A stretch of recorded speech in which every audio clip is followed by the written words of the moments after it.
और अब बात पूरी खबर में उमर खालिद की। मैं उमर खालिद बोल रहा हूं। ये हम क्यों कह रहे हैं? क्योंकि जेएनयू का विवाद अब एक नए मुकाम पर पहुंच चुका है। इस विवाद का जो दूसरा सबसे बड़ा चेहरा है उमर खालिद, वो कल शाम जेएनयू में दिखाई दिया। जेएनयू में वो प्रकट हो गया और उसके बाद उसने वहां आकर भाषण भी दिया, छात्रों के सामने उसने अपनी बात भी रखी। इसीलिए पूरी खबर में आज हम बात करने वाले हैं मैं उमर बोल रहा हूं। क्या कुछ कहा है उमर खालिद ने, इसके बारे में हम आपको बताने वाले हैं। क्योंकि उमर खालिद को दिल्ली पुलिस देश भर में ढूंढने का दावा कर रही थी, लेकिन बीती रात वो जेएनयू में आ गया। जेएनयू कैंपस में जोरदार भाषण दिया और खुद पर लगे तमाम आरोपों का जवाब भी दिया। क्या कुछ कहा उमर खालिद ने, आइए वो भी आपको बताते हैं। अपने बचाव में उमर खालिद ने कहा कि जो उस पर आरोप लग रहे हैं उन्हें निराधार बताया। कहा कि मैं मुसलमान हूं, आतंकवादी नहीं। लेकिन ये कहा उमर खालिद ने। उसने विदेश फोन करने के आरोप पर कहा कि सबूत लाओ, मेरे पास पासपोर्ट तक नहीं है। ये कहा उमर खालिद ने, क्योंकि पाकिस्तान जाने के आरोप उमर खालिद पर लग रहे थे। कहा कि उसके पास पासपोर्ट नहीं है, फोन करने के सबूत लाओ, ये भी पूछा उमर खालिद ने। देश विरोधी नारे पर लेकिन कुछ नहीं बोला उमर खालिद। कैंपस में 9 फरवरी की रात आतंकी अफजल गुरु की बरसी पर कार्यक्रम आयोजित करने का उसने कोई जवाब नहीं दिया। कार्यक्रम में देश विरोधी नारे पर भी उमर खालिद कुछ नहीं बोला। उमर खालिद फिलहाल पुलिस की गिरफ्त से दूर है। पूरी खबर में आज हम आपको दिखाएंगे उमर खालिद का पूरा इतिहास और भूगोल।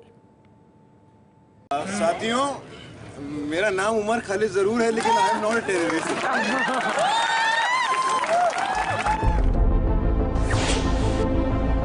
उमर खालिद वो नाम जो पिछले कुछ दिनों से मीडिया में सुर्खियां बना हुआ है। उमर खालिद वो नाम जिसे पकड़ने के लिए दिल्ली पुलिस देश भर की खाक छान रही थी। वो उमर खालिद बीती रात खुद ही जेएनयू कैंपस में लौट आया। दरअसल रात करीब 12 बजे ये खबर आई थी कि देश विरोधी नारेबाजी का मुख्य आरोपी उमर खालिद और अन्य 4 आरोपी छात्र अनिर्बान, आशुतोष, अनंत और रामा नागा शाम 6 बजे के आसपास जेएनयू कैंपस में देखे गए हैं।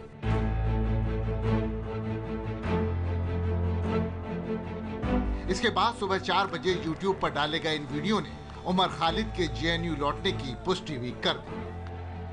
10 दिनों में मुझे अपने बारे में ऐसी ऐसी बातें जानने को मिली हैं जो मुझे खुद नहीं पता थी।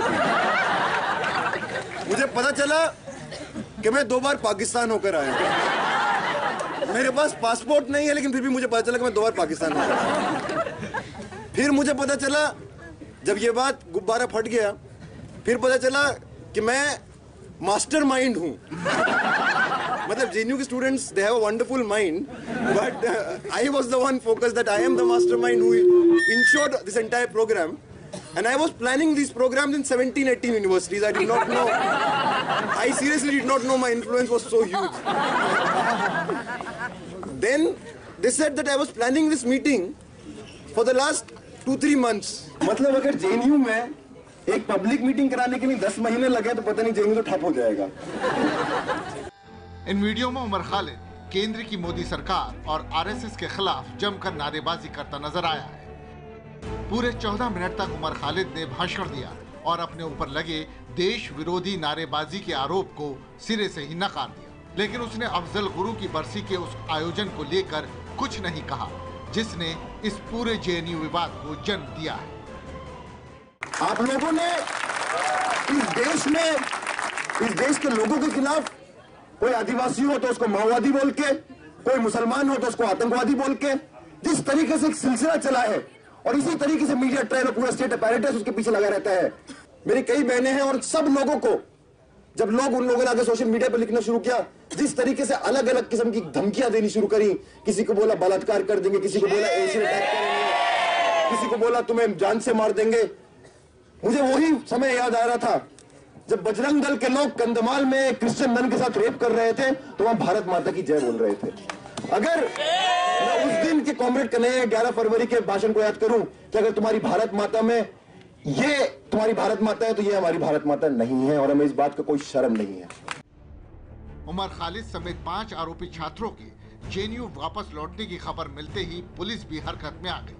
लेकिन पुलिस की गाड़ियां जेएनयू गेट के आगे न बढ़ सकी और करीब 20 मिनट के बाद पुलिस को बैरंग ही वापस लौटना पड़ा। रविवार देर शाम जैसे ही ये जानकारी सामने आई कि ये सभी छात्र अब कैंपस में मौजूद हैं, पुलिस जो है वो इनकी तलाश में कैंपस पहुंची। पुलिस की 5 गाड़ियां जो हैं वो इस गेट से अंदर गई तो जरूर, लेकिन प्रशासन ने, जेएनयू प्रशासन ने उनको अंदर जाने की इजाजत नहीं दी और पुलिस की जो गाड़ियां हैं वो बैरंग जो है वो लौट गई। हमारी बात हुई रजिस्ट्रार से लगभग 11 बजे, तब तक रजिस्ट्रार ने हमें बताया कि पुलिस की तरफ से किसी भी तरह का आधिकारिक जो है संवाद नहीं किया गया है और पुलिस की गाड़ियां आई लेकिन वापस लौट गई और इसके बाद जेएनयू के ये दरवाजे जो है, ये मेन गेट जो है वो बंद कर दिया गया है मीडिया के लिए। खालिद को दिल्ली पुलिस पिछले 1 हफ्ते से ढूंढ रही है। दरअसल जेएनयू कैंपस में 9 फरवरी को अफजल गुरु की बरसी पर एक कार्यक्रम हुआ जिसमें देश विरोधी नारेबाजी हुई थी। आरोप है कि उमर खालिद ही इस कार्यक्रम का मुख्य आयोजक था। उमर खालिद जवाहरलाल नेहरू यूनिवर्सिटी में पिछले 7 साल से पढ़ रहा है और जेएनयू विवाद के केंद्र में है। आपके जहन में भी ये सवाल होगा कि आखिर ये उमर खालिद है कौन? देखिए उमर पर हमारी ये इनसाइड स्टोरी। मतलब जिस तरीके से मेरा मीडिया ट्रेल हुआ और मेरा मतलब मैं यह बात बोलना चाहूंगा, एक बात अपने पे, एक छोटी सी बात फोकस करके। When I was doing, I said this sometime earlier also, I'll repeat this. For the last 6 years when I've done politics in this campus, for the last 7 years when I've done politics in this campus, I've never thought of myself as a Muslim. I've never also projected myself as a Muslim. और ये बात मुझे लगा कि आज जो समाज में दमन है वो सिर्फ मुसलमानों पे नहीं है, अलग अलग हर शोषित तबके पे, चाहे आदिवासी हो चाहे दलित हो, सब पे दमन है। उमर खालिद जवाहरलाल नेहरू विश्वविद्यालय में पीएचडी के छात्र हैं। मूल रूप से खालिद वामपंथी विचारधारा वाले छात्र संगठन डीएसयू यानी डेमोक्रेटिक स्टूडेंट यूनियन से जुड़े रहे हैं और पिछले 7 सालों से जेएनयू की छात्र राजनीति में सक्रिय हैं। उमर को करीब से जानने वाले जेएनयू के दूसरे स्टूडेंट उन्हें एक कट्टर वामपंथी विचारधारा वाला छात्र नेता बताते हैं। उमर खालिद का जो व्यक्तित्व है, मैं आपको सीधा बताऊं कि उमर खालिद एक रेडिकल लेफ्ट ऑर्गेनाइजेशन ताल्लुक रखता है। मैं उसे जानता हूं, मेरी उससे बातचीत है और वो एक नास्तिक इंसान है। लोग उसे दिखा रहे हैं जैश ए मोहम्मद और वगैरह वगैरह। उसकी माओइस्ट सिंपैथी रही है, माओइस्ट सिंपैथाइजर रहा है, जिसका मेरा पर्सनल डिफरेंसेस है उसके साथ में। मैं बिल्कुल भी उस विचारधारा से नहीं हूं, पर यही कैंपस हमें सिखाता है कि हम साथ बैठ के बात करते हैं। तो वो नास्तिक इंसान है, उसका इस्लामिक उससे जितना मेरी समझ है, मेरी जानकारी में नहीं है। उमर खालिद जेएनयू से पहले दिल्ली विश्वविद्यालय के छात्र रह चुके हैं। उन्होंने अपने स्कूल की पढ़ाई दिल्ली के लोधी रोड के बनियान ट्री स्कूल से की थी, जिसका पहले नाम राय स्कूल था। स्कूल की पढ़ाई पूरी करने के बाद उमर ने दिल्ली विश्वविद्यालय के किरोड़ीमल कॉलेज में दाखिला ले लिया था और यहाँ से उन्होंने हिस्ट्री ऑनर्स में ग्रेजुएशन किया है। साल 2009 में उमर खालिद दिल्ली विश्वविद्यालय से ग्रेजुएशन करने के बाद जेएनयू जा पहुंचे थे। यहाँ उन्होंने सेंटर फॉर हिस्टोरिकल स्टडीज से मॉडर्न हिस्ट्री में एमए का इम्तिहान पास किया और फिर यहीं से उन्होंने एमफिल की डिग्री भी हासिल की और फिलहाल उमर पीएचडी के 4थे साल में है। मेरे पीछे जवाहरलाल नेहरू विश्वविद्यालय का इतिहास विभाग है। यहीं पर 2009 में उमर खालिद ने एमए में नामांकन लिया। इसके बाद उसने यहीं से एमफिल और फिलहाल वो पीएचडी 3य वर्ष का छात्र है। वो आदिवासियों के विषय पर पीएचडी कर रहा है।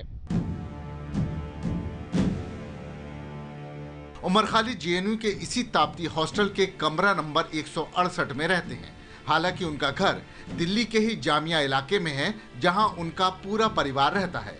जाकिर नगर में ही उमर के पिता सैयद कासिम की संस्था वेलफेयर पार्टी ऑफ इंडिया का दफ्तर भी है। 6 भाई बहनों के परिवार में उमर सबसे बड़े हैं, लेकिन उनके परिवार वालों का कहना है कि साल 2009 में जब से उनका जेएनयू में दाखिला हुआ है, तब से वो अपने घर कभी कभार ही आती हैं।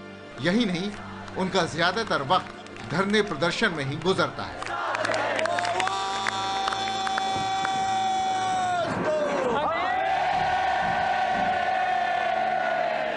वो हमें भी बोला करते थे कि ये सब तुम क्या कर रहे हो, तुम लोग देखो ज़रा क्या हो रहा है देश में, तुम्हें देखो, हम लोग यहाँ ऑर्गेनाइज कर रहे हैं प्रोटेस्ट, तुम आओ, तुम लोग को भी देखना चाहिए कि दुनिया में क्या हो रहा है। ये क्या तुम लोग शॉपिंग करते रहते हो हर वक्त, क्या तुम लोगों को पड़ी है अच्छे दिखने की, ये सब करने की। अगर मैं उनसे बोलती भी थी कि तुम अच्छा खा लो, तो उन्होंने बोला मैं तो अच्छा खाता ही हूँ, तुम्हें पता है देश में कोई कितने लोग खाने के बिना जी रहे हैं, तुम मुझे क्यों कह रही हो? थोड़ा तो अपना दिमाग बड़ा करो। हम हमेशा उनको टोकते रहते थे कि ऐसे पागल हो, कुछ तो अच्छा करो, अच्छी नौकरी क्यों नहीं कर लेते, कमाओ। मैंने कितनी बार उनसे कहा इस उम्र में इतने कम पैसों पे जीना नहीं चाहिए, तुम्हें इंडिपेंडेंट होना चाहिए, सबका वो करना चाहिए। तो उन्होंने बोला कि मेरा ख्याल तो रख रहे हैं, क्योंकि मैं वो प्रिविलेज सेक्शन से हूँ, मैं उस सेक्शन सोसाइटी की हूँ जहाँ पे मुझे एजुकेशन मिल चुकी है, खाना मिल चुका है। अब मुझे अपनी क्या फ़िक्र करनी है? अगर हम भी अपनी फ़िक्र करते रहेंगे तो ये ज़िंदगी जीने का तरीक़ा क्या है? उमर खालिद के परिवार का कहना है कि वो वामपंथ की मार्क्सवादी लेनिनवादी विचारधारा से बेहद प्रभावित है। खास बात यह है कि दिल्ली विश्वविद्यालय में पढ़ाई करने के बाद जब उन्होंने जेएनयू में दाखिला लिया था, उसी के बाद से वामपंथ की तरफ उनका रुझान बढ़ता चला गया और वामपंथी विचारधारा के वो कट्टर समर्थक बन गए। उमर खालिद दलित आदिवासियों के मुद्दों पर काम भी करते रहे हैं और इसी विषय पर वो जेएनयू में पीएचडी भी कर रहे हैं। उमर खालिद जो है वो जेएनयू में गए, उसके बाद से उनकी विचारधारा बदलना शुरू हुई। उससे पहले तक कि उनका लेफ्टिस्ट तंजीम में तो कोई ताल्लुक़ नहीं था, लेकिन ये कि वो वहाँ गए। हर आदमी, जाहिर बात है कि हमारे दरमियान तो डिफरेंस ऑफ ओपिनियन है, हम जब भी बात करेंगे हम, जाहिर बात है कि मैं एक इस्लाम पसंद आदमी हूँ, मेरा एक ताल्लुक़ है, बैकग्राउंड है, तो मेरी कोशिश थी कि मेरा बेटा जो है वो उसी बैकग्राउंड पर रहे। लेकिन हर आदमी एक मैच्योर्ड आदमी, एक पढ़ा लिखा आदमी को पर आप कोई चीज़ इम्पोज तो नहीं कर सकते।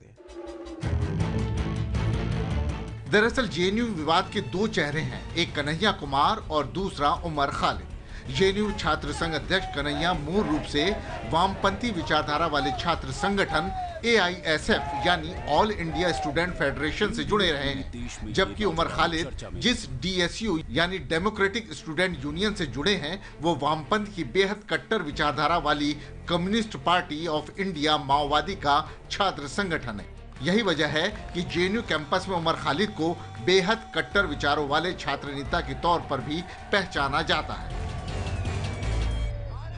एक लेफ्ट का खेमा जो बिल्कुल पार्लियामेंट्री पाथ की तरफ जाता है, जो AISF और कन्हैया वाली लाइन हो गई, एक रेडिकल लेफ्ट जो कहता है कि रिवोल्यूशन तो बट लेकिन ये दोनों प्योर हैं, तो इसलिए इन दोनों के बीच में अंडरस्टैंडिंग हमेशा रहती थी कि कम से कम ये अपनी जगह सच तो है, झूठ तो नहीं बोलते दुनिया के आधा रिवोल्यूशन आधा पार्लियामेंट।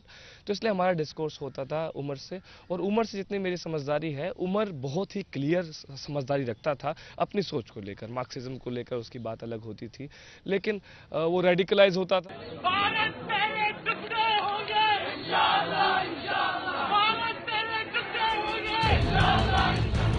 9 फरवरी को जेएनयू कैंपस में देश विरोधी नारों को लेकर जब देश में बवाल मचा तो उमर खालिद अपने साथियों के साथ जेएनयू कैंपस से गायब हो गए थे और बीती रात से ही फिर उन्हें जेएनयू कैंपस में देखा गया है।